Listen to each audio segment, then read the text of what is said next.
নমস্কার বন্ধুরা, মিঠুর কুকিং চ্যানেলে আপনাদেরকে আবারও স্বাগত। আজকে একটা দুর্দান্ত মাছের রেসিপি নিয়ে চলে এসেছি।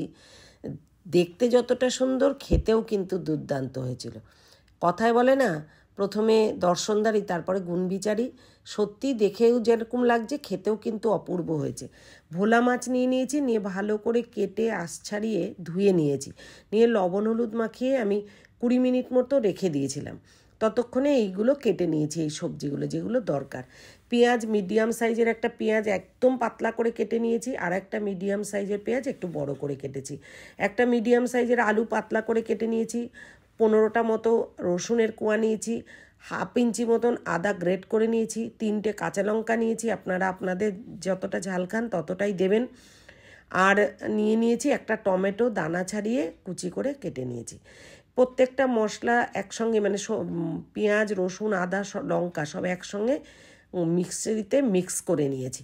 এরপর কড়াইটা গ্যাসে বসিয়ে কড়াই গরম করে সর্ষের তেল দিয়ে দিয়েছি। সর্ষের তেল গরম হয়ে গেলে মাছগুলো একে একে ছেড়ে দিয়েছি তেলের মধ্যে।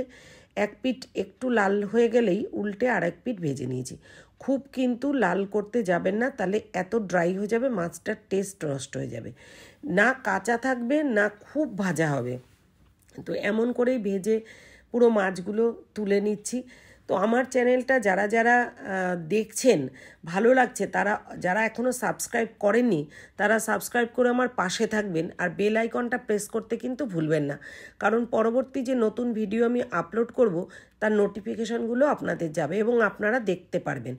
আপনাদের যদি ভালো লেগে থাকে তাহলে অবশ্যই লাইক করবেন, কেমন লেগেছে কমেন্ট করে জানাতে ভুলবেন না।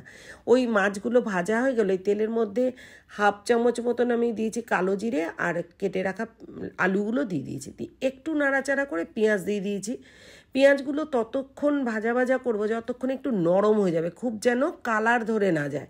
একটু নরম হয়ে গেলেই টমেটোটা দিয়ে দিতে হবে। টমেটো দেওয়ার পরে বেশ কিছুক্ষণ নাড়াচাড়া করে নিয়ে ওর মধ্যে স্বাদ মতো লবণ দিয়ে দেবো।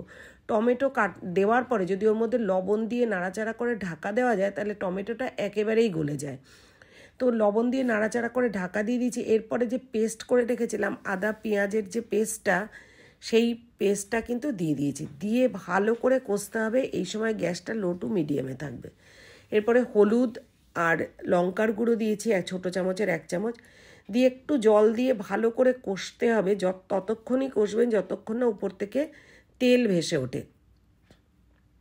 উপর থেকে তেল ভেসে উঠলেই কষাটা একেবারেই কমপ্লিট হয়ে যাবে। এটা মোটামুটি 2-3 মিনিট আমি কষে নিয়েছি। তারপরে গরম জল প্রথমে 1/2 বাটি দিয়ে একটু মশলাগুলো ভালো করে মিশিয়ে নিয়ে তারপরে 1 বাটি জল দিয়েছি।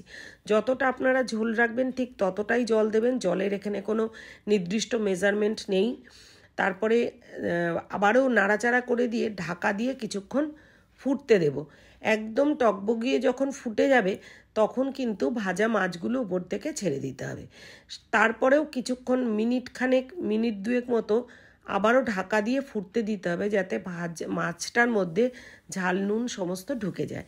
এরপর ঢাকনাটা খুলে নামানোর কিছুক্ষণ আগে অল্প করে গোলমরিচের গুঁড়ো আর অল্প দিয়েছি গরম মশলার গুঁড়ো, যেই গরম মশলাটা আমি ঘরেই বানিয়েছি। খুবই এই রেসিপিটা আপনাদের সামনে অবশ্যই দেখাবো যে আমি কিভাবে গরম মশলাটা বানিয়েছি ঘরে কি কি দিয়ে। তো রান্নাটা কিন্তু একেবারেই কমপ্লিট হয়ে গেছে। একটা বলে শিফট করে নিলাম। গরম ভাতে শুধু এই মাছের ঝোলটা দিলে ভাত কিন্তু যতটা আপনারা রান্না করবেন টান অবশ্যই পড়বে। একবার অন্তত করে খেয়ে দেখবেন, দুর্দান্ত লাগবে এই প্রসেসটা ফলো করে। Thanks for watching my